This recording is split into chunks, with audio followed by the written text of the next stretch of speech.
आप देख रहे हैं रोजाना दिल्ली न्यूज़। नई दिल्ली में दीपक खुलवे, रोजाना दिल्ली न्यूज़ से। अगर आप चैनल पर नए हैं तो वीडियो लाइक करें, वीडियो शेयर करें और चैनल को सब्सक्राइब करें। बेल आइकॉन को भी दबाएं ताकि लोड किया वीडियो आप तक पहुंचे। अपने इलाके की न्यूज़ चैनल पर दिखाने के लिए 9999306595 पर अपना वीडियो संदेश के साथ भेजें। धन्यवाद। दिनांक 10 अप्रैल 2023 वजीरपुर विधानसभा के कांग्रेस कार्यकर्ताओं द्वारा लोकतंत्र बचाओ देश बचाओ संवाद कार्यक्रम का आयोजन दीप मार्केट अशोक विहार दिल्ली में किया गया। कार्यक्रम में पूर्व कांग्रेस विधायक हरिशंकर गुप्ता की अध्यक्षता में कार्यक्रम का आयोजन किया गया। लोकतंत्र बचाओ देश बचाओ संवाद कार्यक्रम में दिल्ली प्रदेश कांग्रेस कमेटी के कम्युनिकेशन सेल के चेयरमैन अनिल भारद्वाज, जिला आदर्श नगर कांग्रेस अध्यक्ष मनोज यादव, पूर्व कांग्रेस जिला अध्यक्ष हरिकिशन जिंदल और कांग्रेस के अन्य नेता एवं सक्रिय कार्यकर्ता कार्यक्रम में बड़ी संख्या में शामिल हुए। कार्यक्रम में आए हुए सभी नेताओं ने अपने विचार व्यक्त किए। ये संवाद का जो विषय है कि लोकतंत्र खतरे में है, जी कैसे खतरे में? नहीं, लोकतंत्र खतरे में, बोलने की आज़ादी नहीं है। आप कोई कुछ कार्य नहीं कर सकते, आप बोल नहीं सकते। सरकार के खिलाफ बोलना हर आदमी का कानूनी अधिकार है, संवैधानिक अधिकार है। आज सरकार ने सबके ऊपर एक तरह का कंट्रोल लगा दिया है, बैन लगा दिया है कि आप सरकार के खिलाफ बोलेंगे तो आपके खिलाफ ईडी आ जाएगी, आपके खिलाफ सीबीआई आ जाएगी। आप अगर पब्लिक के आदमी है तो आपके ऊपर एनएसए लग जाएगा। तो ये लोकतंत्र वो खतरे में है ही। आप पार्लियामेंट में अगर कोई साथी बोल रहा है, सरकार की कोई बुराई कर रहा है, गलत नीतियों के खिलाफ बोल रहा है या किसी एक व्यक्ति विशेष के खिलाफ बोल रहा है, तो उस पर जवाब देने की बजाय आप उस पर कार्रवाई करते हैं, उसकी सदस्यता खत्म कर रहे हैं। तो लोकतंत्र तो खतरे में है ही। आम आदमी पार्टी ने प्रधानमंत्री की डिग्री को लेकर जो सवाल उठाया वो सही है गलत है? नहीं, देखो, प्रधानमंत्री की डिग्री के लिए आम आदमी ने सवाल उठाया, सारी जनता सवाल उठा रही है। आम आदमी क्या, ये तो हर आदमी के मन में है। अगर प्रधानमंत्री पढ़े लिखे हैं तो उसमें डिग्री दिखाने में दिक्कत क्या है? अगर नहीं भी पढ़े लिखे हैं तो आपने नकली डिग्री क्यों लगाई? तो एक सवाल पूछने का अधिकार मेरे को भी है, आपको भी है, आम आदमी को भी है, दूसरी पार्टी को भी है। देखिए, जिस तरह से पूरे देश में लोकतंत्र की हत्या हो रही है और एक टारगेट करके कांग्रेस नेताओं को घेरने का प्रयास किया जा रहा है, दुश्मनी की तरह निकाली जा रही है, उसको लेकर के हम लोग, मीडिया हमारी बात दिखाता नहीं है, न्यूज़पेपर्स हमारी बात दिखाते नहीं हैं, तो उसको लेकर के मोहल्ले वाइज, विधानसभा वाइज ये कार्यक्रम रख रहे हैं और अपनी बात लोगों को बता रहे हैं कि किस तरह से कांग्रेस में और बीजेपी में फ़र्क है और बीजेपी किस तरह से जो सवाल राहुल गांधी जी पूछ रहे हैं, जो हमारे नेता कांग्रेस के पूछ रहे हैं, उस पर जवाब ना दे करके और किस तरह से गुमराह कर रही है। हम पूछते हैं भ्रष्टाचार पे, कोई जवाब नहीं देते। हम महंगाई पे सवाल पूछते हैं, कोई जवाब नहीं देते। हम भ्रष्टाचार पे जवाब पूछते हैं, वो जवाब नहीं देते। हम बेरोजगारी पे पूछते हैं, बेरोजगारी पे जवाब नहीं देते। तो जनता कहाँ जाए, किससे बात करे? अगर हम मंच पे जोरदार तरीके से आवाज़ पूछते हैं तो हमारे खिलाफ FIR दर्ज हो जाती है। तो इन बातों को लेकर के हम तमाम कांग्रेस के परिवार में बैठ करके और पूरे चौराहों पे, मेन मार्केटों में अपनी बात रख रहे हैं और ये एक मकसद है कि किस तरह से आज देश के अंदर तानाशाही की सरकार चल रही है। आपको लगता है कि कांग्रेस जो है वो ग्रास रूट लेवल पर दोबारा उसको काम करने की ज़रूरत है? देखिए, ज़रूरत तो नहीं है। एक जो लोगों को जागरूक करने की अभी जो आवश्यकता आई है, जो हमारा देश का लोकतंत्र है जो आज खतरे में हमें दिख रहा है, हमारे देश का जो पैसा है, हमारा जो पैसा है जो हम टैक्स के थ्रू अपनी सरकार को देते हैं, वो खतरे में है, वो सारा लूटा जा रहा है। जैसा कि अडानी और अंबानी के थ्रू इतने बड़े बड़े घोटाले हो रहे हैं, 20,000 करोड़ की शेल कंपनियां खोल दी गई और हमारी सरकार उनके खिलाफ कोई एक्शन नहीं ले रही है। तो ये समय आ गया है कि हम सब एकजुट होकर जागरूक हो और हमारे आसपास जो रहने वाले नागरिक हैं उनको भी उनके मूलभूत जो अधिकार हैं, जैसे कि राइट टू फ्रीडम है, राइट टू स्पीक है, उनको हम वो जागरूक करें ताकि वो जो उनके राइट्स हैं वो उनको यूज़ करें और जो ये सरकार की आबकारी नीतियां हैं उनके खिलाफ प्रदर्शन करें। मुझे ये बताएं कि ज़रूरत क्यों आन पड़ी या कुछ डिले हो गया हम अपनी बात को कांग्रेस को कम्युनिकेट करने में? नहीं, डिले बिल्कुल भी नहीं हुआ। कांग्रेस तो शुरू से ही इस पर प्रश्न उठाई जा रही है क्योंकि एक सबसे बड़ा माध्यम मेन स्ट्रीम मीडिया है, न्यूज़ चैनल हैं और अखबार है। तो लगभग सभी बड़े न्यूज़ चैनल्स पे कहीं ना कहीं किसी ना किसी तरीके से एक बीजेपी ने एक रोक लगा रखी है, एक तरीके से उनको भी आक्रमण कर रखा है, डेमोक्रेसी पे खतरा कर रखा है और उनको दबा रखा है। ये छोटे चैनल, छोटे news channel, local news channel आप लोग जैसे हैं, ये बहुत अच्छा काम कर रहे हैं डेमोक्रेसी के लिए। ये दिखा रहे हैं, इन्हीं के माध्यम से लोगों तक मैसेज भी पहुंच रहे हैं। और कांग्रेस शुरू से ही कर रही थी, आज भी कर रही है और आगे भी करती रहेगी। Is BJP government a serious threat to democracy? ये एक यक्ष सवाल है जिसे लेकर संवाद का सिलसिला शुरू किया कांग्रेस ने। हमारे साथ कांग्रेस के वरिष्ठ नेता और पूर्व विधायक हरिशंकर गुप्ता जी हैं, आइए उन्हीं से जानते हैं। सर ये बताएं कि ये जो आप सिलसिला आपने संवाद का किया, इसकी ज़रूरत क्यों पड़ी है? देखिए, मैंने बड़े विस्तार से इसके बारे में बात किया है और आज ज़रूरत नहीं पड़ी है, मजबूरी है। इस देश की जनता के सामने की ये मजबूरी है कि एक स्वतंत्रता की लड़ाई देश को आज़ाद कराने के लिए अंग्रेज़ों के खिलाफ लड़ी गई थी और आज वो हालात देश के अंदर बन गए हैं और जल्दी से कोई कदम नहीं उठाया गया तो एक आज़ादी की लड़ाई हमें और इनके खिलाफ लड़नी पड़ेगी। जिस सरकार का फोकस जो है वो डेवलपमेंट पे तो जीरो हो और धर्म के लिए 100% हो तो देश कहाँ चला जाएगा? देश तो धरातल में और पताल में चला जाएगा ना। अगर देश के विकास पर फोकस नहीं होगा, 18 घंटे मोदी जी कहते हैं मैं काम करता हूँ, 18 घंटे में से 17 घंटे 55 मिनट वो अगर धर्म की बात करेंगे, धर्म के नाम पर बात करेंगे, विकास की बात 5 मिनट करेंगे तो कैसे होगा? तो आज जो 8 साल में हालात देश में बने हैं, कांग्रेस ने बड़ी मजबूत नींव की हुई थी यहाँ की, 8 साल तक तो झेला उसने, लेकिन अब वो नींवें जो हैं कमज़ोर होने लगी हैं, उस नींवों में तरेड़े आने लगी है। इसलिए उनको संभालना, उनके नीचे खड़े होकर उनको मजबूत करना बहुत ज़रूरी है। इसलिए ज़रूरत पड़ी है पूरे देश की हर विधानसभा में, हर ब्लॉक में कांग्रेस पार्टी ये अभियान चला रही है ताकि हमारे कार्यकर्ता मजबूत रहें और आगे की लड़ाई के लिए तैयार रहें। आखिरी सवाल है सर, वो एक कहावत है कि भैंस के आगे बीन बजाना। आपको लग रहा है कि कांग्रेस अपनी बात कह रही है और बीजेपी जो है वो सुनने को तैयार है? नहीं, भैंस के आगे बीन बजाने की बात नहीं है। जिस तरीके से ये जाएंगे उस तरीके को अपनाया जाएगा। प्यार से जाएंगे, चुनाव के माध्यम से जाएंगे, पिट कर जाएंगे, झगड़ा करके जाएंगे, खून खराबे से जाएंगे। जैसे ये जाना चाहेंगे इनको यहाँ से हटाया जाएगा और देश को बताया जाएगा, लोकतंत्र को बचाया जाएगा। हमारे दिल्ली के मीडिया सेल के चेयरमैन शीला दीक्षित जी के सेक्रेटरी पार्लियामेंट्री पूर्व विधायक आदरणीय भाई अनिल भारद्वाज जी वो आए और हम सबको संबोधित करेंगे। जोरदार तालियों से अनिल जी का स्वागत करेंगे। धन्यवाद जिंदल साहब। आज के इस जय भारत सत्याग्रह आंदोलन की इस मीटिंग में, जहां सेंट्रल मार्केट अशोक विहार में आज ये मीटिंग आप सबकी मदद से, मीटिंग के आयोजक हमारे बड़े भाई दिल्ली विधानसभा में हमारे साथी और बहुत कांग्रेस के वरिष्ठ नेता माननीय भाई हरिशंकर गुप्ता जी ने ये मीटिंग रखी है। तो आदरणीय हरिशंकर गुप्ता जी, जिंदल साहब, हमारे इस ब्लॉक कांग्रेस कमेटी के अध्यक्ष गिरीश जैन जी, अब्दुल सत्तार जी, जगदीश जी, जनेश भड़ाना जी, जोगिंदर खारी जी और महिला कांग्रेस की अध्यक्षा आगे आ जाए भाई, जिला अध्यक्ष बहन रविता पाल जी और सभी उपस्थित सम्मानीय मानयोग देवी और सज्जनों, सम्मानित मंच और सम्मानित सदन। एक बहुत ही मैं कहूँगा कि महत्वपूर्ण विषय पर, जिस पर जगदीश बंसल जी ने अभी आपसे चर्चा की और भी वक्ता आपसे चर्चा करेंगे। मैंने इसलिए प्रार्थना की हरिशंकर भाई को कि मुझे एक और मीटिंग में हरिनगर पहुंचना है। तो आज जो हम और आप यहाँ इस गर्मी के दोपहर में इकट्ठा हुए हैं, उसका एक बहुत ही महत्वपूर्ण कारण है। कांग्रेस पार्टी, ये सारी कांग्रेस जमात बैठी है, भाई मान सिंह जी भी बैठे हैं, सारे सभी लोग बैठे हैं, बहनी जी भी बैठे हैं, हमारे दोस्त भी बैठे हैं, निखिल जी बैठे हैं, सभी साथी।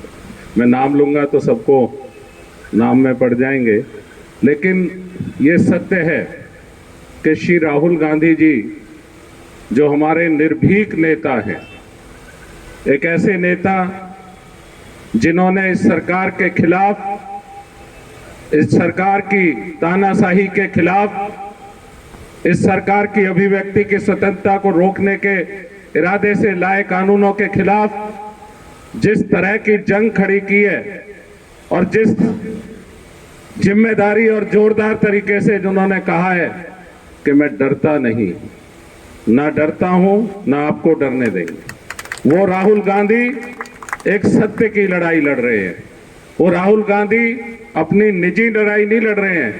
हमें और आपको ध्यान करना पड़ेगा साथियों, देवी और सज्जनों, कि श्री राहुल गांधी जी जब लेक्चर के लिए उन्हें बाहर से निमंत्रण आता है, वो लंदन जाते हैं, अपना जो लेक्चर वहां रखते हैं, उसके बाद भारत की संसद में उनके लिए जो हमारे वजीर हैं, भारत की सरकार के जो मंत्री है, 5 मंत्रियों ने अलग अलग उनके खिलाफ बयानबाजी की कि श्री राहुल गांधी जी ने तो देश के लिए बड़ी बातें बोली हैं।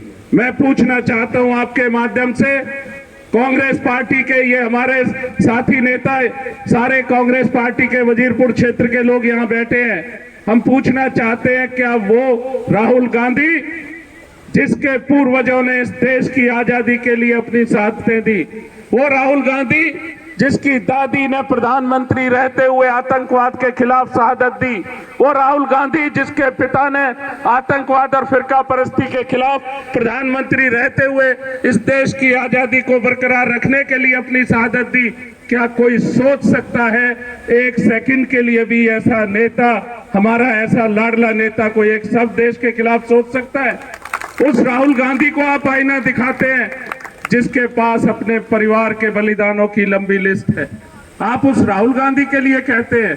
और राहुल गांधी जी ने बड़ी विनम्रता से कहा जब वो देश पहुंचे कि ये पूरा मिथ्या प्रचार है, और एक मेंबर ऑफ पार्लियामेंट होने के नाते, मैं सदन में भारत की लोकसभा के सदस्य होने के नाते देश की लोकसभा में अपनी बात रखना चाहता हूं। जब उन्होंने कहा और लिख के दिया, 2-2 बार स्पीकर महोदय को लिख के दिया कि सदन में या सदन से बाहर लगातार मेरे बारे में सत्य बोला जा रहा है, मैं इस पर अपनी बात इस लोकसभा के सदन में करना चाहता हूं क्योंकि लोकसभा चल रही है, मैं इसका निर्वाचित सदस्य हूं।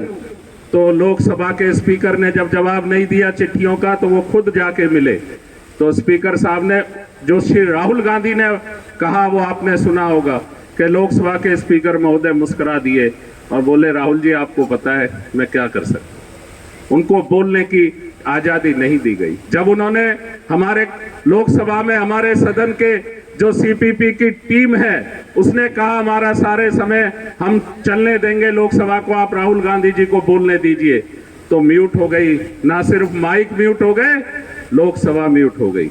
ये एक तथ्य है, ये कोई आपसे ऐसी चर्चा नहीं की जा रही जो आपको नहीं पता दोस्तों, ये साथियों भाइयों बहनों ये आपको सब कुछ पता है। और उसके बाद जो हुआ आपने देखा कि किस तरह आनन फानन में उनकी सदस्यता को रद्द करने के लिए कितना जल्दी से एक ऐसा मुकदमा जिसमें वादी ने, जिसमें कंप्लेंटर ने ये कहा 1 साल तक कि साहब मैं तो इस पे चाहता नहीं कोई गवाही, कोई आगे कार्रवाई से जो है वो जाके उच्च सदन से उसके लिए अपना स्टे ले आते हैं कि इस पे अभी हम नहीं कोई चर्चा करना चाहते, और फिर 20 दिन के अंदर 7 तारीख लगवाकर श्री राहुल गांधी जी को कह दिया जाता है कि आपको 2 साल की सजा है। ये तो चलो कोर्ट का मैटर, हम कोर्ट का किसी भी न्यायालय का फैसले का हमेशा सम्मान करती आई है कांग्रेस पार्टी। कांग्रेस पार्टी हमेशा ये विधि विधान और संविधान के अनुसार चलने वाली पार्टी है, लेकिन सड़क पर हम इस तरह के जो हमारे नेता के साथ और जो लोगों के साथ हो रहा है, राहुल गांधी जी अपनी लड़ाई नहीं लड़ रहे, राहुल गांधी जी साम आवाम की लड़ाई लड़ रहे हैं, इस जनता की लड़ाई लड़ रहे हैं। 4000 किलोमीटर से ज्यादा इस देश में कन्याकुमारी से लेकर और कश्मीर तक किसी ने आज तक अगर यात्रा की हो तो वो बताए वो कितनी बड़ी देशभक्ति का सबूत। दुनिया में इतना लंबा चलने का कोई आंदोलन कभी किसी ने खड़ा किया हो तो वो राहुल गांधी जी के लिए बताए। मैं हरिशंकर जी, शायद आप हमारे से बहुत सीनियर हैं, आपको इतिहास याद आता हो, आपको कहीं ऐसा उदाहरण नजर आता हो कि कोई लोगों से मिलने के लिए इतना लंबा चला, अलग अलग प्रांतों से गुजरे, अलग अलग गांव से गुजरे, शहरों से गुजरे, जिलों से गुजरे, मौसम था, कड़क धूप भी थी, कड़कती सर्दी भी थी, कड़कड़ाती सर्दी भी थी और बारिश भी थी, लेकिन राहुल गांधी के जो मंसूबे थे, राहुल गांधी जी के जो जज्बा था, उसको ये मौसम भी नहीं रोक पाया। राहुल जी चले, दिल्ली भी चले, आपने हमने उस यात्रा में सहयोग करा, हम चले साथ। आप देख रहे होंगे कि अपने आप इतनी बड़ी संख्या में जनता उनके साथ चल रही थी और यही कारण था कि उनकी लोकप्रियता से घबराकर सरकार इस तरह के फैसले ले रही है। हम ये कहना चाहते हैं, कांग्रेस पार्टी ये पूछना चाहती है, श्री राहुल गांधी जी 2 सवाल पूछ रहे हैं। एक तो हमारी कांग्रेस पार्टी की मुख्य मांग थी कि हम लगातार एक बात की मांग कर रहे हैं कि इस देश में एक औद्योगिक घराना जो 600वें नंबर पे आता था, वो अडानी घराना, जब सारी दुनिया और ये देश और ये दिल्ली त्राईमान कर रही थी कोरोना से, हमारे आपके छोटे छोटे कारोबार, छोटे छोटी दुकानें, उद्योग धंधे बंद थे, बड़ी मुसीबत में रोजी रोटी का इंतजाम कर पा रहे थे, बड़ी परेशानी में थे आर्थिक रूप से। आपको पता है, एक दूसरे से कहीं ना कहीं मदद लेकर आदमी रोटी खा रहा था, गुजारा कर रहा था। ऐसे समय में जब विकराल आर्थिक स्थिति थी, ऐसे समय में अगर कोई एक औद्योगिक घराना सीधा उठा के 600 नंबर से दूसरे नंबर पर दुनिया में अपनी तरक्की कर ले, तो ये कौन सा जादू है भैया? कांग्रेस पार्टी ये पूछ रही है कौन सा जादू हुआ? लाखों करोड़ रुपए उन्होंने कमा लिए, अच्छी बात है, चलो कमाने चाहिए। अब बात आई है कि उसमें कहीं ना कहीं घालमेल है, उसमें कहीं ना कहीं बड़ी सारी चीजें शामिल हैं और कांग्रेस पार्टी ने और राहुल गांधी जी ने और हमारे नेता श्री मल्लिकार्जुन खड़गे जी के नेतृत्व में लोकसभा और राज्यसभा में कहा कि इसकी जांच होनी चाहिए, इस औद्योगिक घराने के जो कारनामे हैं उनकी जांच होनी चाहिए। श्री राहुल गांधी जी ने कहा कि 20,000 करोड़ रुपया, 20,000 करोड़ रुपए यहां पर कहीं ना कहीं गलत रास्ते से आए, सेल कंपनियों से आए। वो कौन सेल कंपनियां हैं, उनकी जांच होनी चाहिए। हमारे बीच हमारे जिला कांग्रेस कमेटी के अध्यक्ष श्री मनोज यादव जी, हमारे जिला कांग्रेस के प्रभारी भाई शांति स्वरूप जी पहुंच गए, बहुत बहुत स्वागत है। भाई त्रिलोक सिंह जी का भी बहुत बहुत स्वागत है। बैठो भाई, बैठो। श्री राहुल गांधी और कांग्रेस पार्टी ने सिर्फ एक सवाल पूछा कि ये सेल कंपनियां किन की हैं जहां से 20,000 करोड़ रुपए बेईमानी तरीके से इस अडानी घराने को मिले, इस अडानी औद्योगिक काम को मिले। कहां से आए ये 20,000 करोड़ रुपए? अगर कोई 1,000 लाख, 50,000, 2 लाख, 5 लाख की भी बात आती है तो इस देश की जो हमारी जो बहुत सारी ऐसी संस्थान हैं जिनकी जिम्मेदारी है कि आपराधिक षड्यंत्र अगर कहीं नजर आता है, कहीं अगर बेईमानी नजर आती है तो उस पर निगाह रखने पहुंचते हैं। लेकिन अभी तक बड़ी विडंबना है, बार बार कांग्रेस पार्टी के कहने के बाद, बार बार श्री राहुल गांधी जी के कहने के बाद आज तक कोई ईडी सीबीआई जांच करने नहीं पहुंची। अगर आप में से, हम में से किसी के छोटी सी भी एक अनियमितता, वित्तीय अनियमितता नजर आती तो फटाफट पहुंचते, लेकिन आज तक नहीं।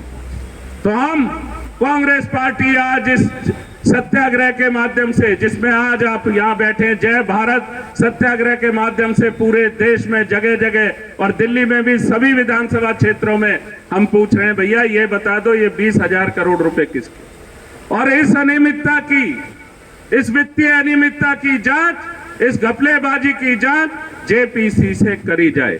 ज्वाइंट पार्लियामेंट्री कमेटी से जांच कराने में क्या दिक्कत है? अगर आप ठीक हैं, अगर आप सही हैं तो भैया अपनी जांच करा दो।